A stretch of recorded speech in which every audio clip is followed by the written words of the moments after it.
Hahaungin natin ang mabuting balita sa Ebanghelyo ni San Mateo, Kabanatang 25, mga talatang 31 hanggang 46. Noong panahong iyon, sinabi ni Jesus sa kanyang mga alagad, darating ang anak ng tao bilang hari, kasama ang lahat ng anghel at luluklok sa kanyang maringal na trono.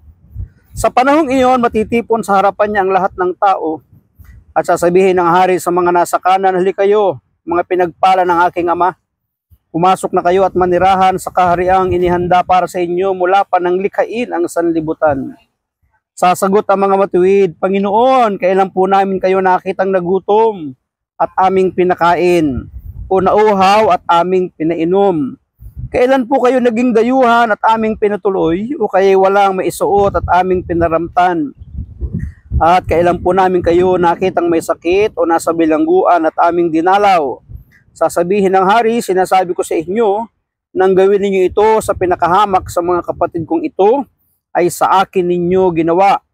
At sasabihin niya sa mga nasa kaliwa, lumayo kayo sa akin mga sinumpa, kayo'y pasaapoy na di mamamatay, na inihanda para sa dyablo at sa kanyang mga kampon. At sasagutin sila, Panginoon, kailan po namin kayo nakitang nagutom, nauhaw, naging dayuhan na walan ng maisuot, may sakit o nasa bilangguan at hindi namin kayo pinaglingkuran? At sasabihin sa kanilang hari, sinasabi ko sa inyo, nang pagkaitan ninyo ng tulong ang pinakahamak sa mga ito, ako ang inyong pinagkaitan. Itataboy ang mga ito sa kaparusang walang hanggan, ngunit ang mga matuwid ay tatanggap ng buhay na walang hanggan. Pagpalain po ng Diyos ang pagkabasa ng kanya pong mabuting balita. Mapapansin po natin sa ating pagbasa ay pagpapahiwatig ito ng pagbabalik ng ating Panginoong Hesus sapagkat siya'y darating. At sa kanyang pagbabalik, siya ay magbibigay ng mga gantimpala sa mga gumawa, tumupad at naging katulad niya, mga nagsabuhay ng kanyang mga aral at salita. Ngunit papapansin natin na hindi lang siya magbibigay ng gantimpala, meron din siyang parurusahan. Ang mga magiging basihan ng kanilang gantimpala, ang magiging basihan ng kanilang kaparusahan ay yung mga ginawa sa kanya. Sasabihin niya doon sa mga matutuwid, sapagkat nung ako'y nagutom, ako'y inyong pinakain, nung ako'y nauhaw, ako'y inyong pinainom, na ako'y magkasakit, ako'y inyong dinalaw, na ako'y mabilanggo, ako'y inyong pinaglingkuran. Sasabihin ng mga matuwid, Panginoon, kailan naman namin kayo nakitang nagutom, nauhaw, walang damit, nagkasakit, nabilanggo, na hindi ka namin pinaglingkuran? Sasabihin ng Panginoon, ang ginawa ninyo ito sa pinakaaba, sa pinakamaliit na ito, hindi ninyo sa kanila ito ginawa, kundi sa akin nyo ito ginawa. Ang linaw, mga kapatid. Kung ano man pala ang ating magiging trato, gagawin sa ating kapwa, yung pala ang mapagbabatayan, yung pala ang pagbabasihan kung tayo tatanggap ng gantimpala o parusa. Kaya nga sasabihin din ng mga masasama, Panginoon, kailan namin kayo nakitang nagutom? Kailan namin kayo nakitang nagutom? Kailan namin kayo nakitang nauhaw, nagkasakit, nabilanggo, hubad, na hindi ka namin pinaglingkuran?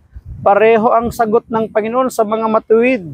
Nang ginawa ninyo ito, nang hindi ninyo gawin ang mga bagay na ito sa mga aba, sa mga api, sa mga walang-wala, nang sila'y pagkaitan ninyo ng tulong, hindi nyo sila pinaglingkuran, hindi ninyo ito sa kanila ginawa, kundi sa akin ninyo ito ginawa. So, ang kaparusahan pala ay hahantong, sasapitin ng mga taong hindi gagawa ng mabuting pakikitungo sa kanyang kapwa, hindi lilingap sa mga taong nangangailangan at humihingi ng tulong, hindi umaabot ng ayuda at pagpapala sapagkat tayo man ay pinagpala din. Tayo po ay tumunghay na kung ano po yung ating pinakasusing salita sa atin pong pagbasa. Sinasabi ko sa inyo, ng pagkaitan ninyo ng tulong ang pinakahamak sa mga ito, ako ang inyong pinagkaitan. Malapit sa puso ng Diyos sa mga walang-wala, ang mga aba at ang mga dukha. Totoo yun, kasi siya nga ang may likha ng lahat ng tao. Ang mga pinagkaitan ng mundo at ng lipunan ang unang-una sa paningin ng Diyos. Ang Diyos na nasa loob ng ating mga mararangyang bahay, dalanginan, nasa mga sakramento at isinisilarawan ng mga banal na bagay ay siya ring Diyos na nasa mga nanlilimos sa kalye, naghihirap sa ospital, nagdurusa sa mga bilangguan, at nagtitiis sa mga barong-barong. Kaya nga hindi natin pwedeng maliitin, pagkaitan ng tulong, dedmahin, baliwalain ang mga taong walang-wala, mga nahihirapan, mga may sakit at karamdaman, sila mga dumaranas ng pagsubok kahirapan, sapagkat sinasabi sa ating refleksyon na sumasa kanila din ang Diyos. Nasa kanila din ang Diyos. Bakit? Ang Diyos ang may likha ng lahat ng tao, mahirap, mayaman, katamtaman ang buhay. Kung tayo man ay nabigyan ng pagkakataon na maging marangya, higit ang pagpapala, higit ang ating biyaya, hindi nangangahulugan na ito'y para sa ating sarili lamang. Dapat tayo maging extension kamay ng Panginoon sa mga taong walang-wala. Masasabi lamang na tayo ay mga tagasunod ni Kristo kung nababanaagan natin ang Diyos sa mga dukha. Sukatan ng ating pagiging Kristiyano ang antas ng ating pagtugon sa tawag ng misyon. Ano po ang magiging basihan na tayo ay isang tagasunod ng ating Panginoong Jesucristo kapag tayo ay umaabot, tumutulong sa mga taong dukha at sa mga walang-wala.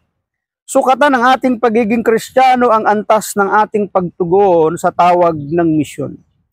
Paano natin makikita ang Diyos sa langit kung hindi natin matanaw ang mukha ng Diyos sa mata ng ating kapwa?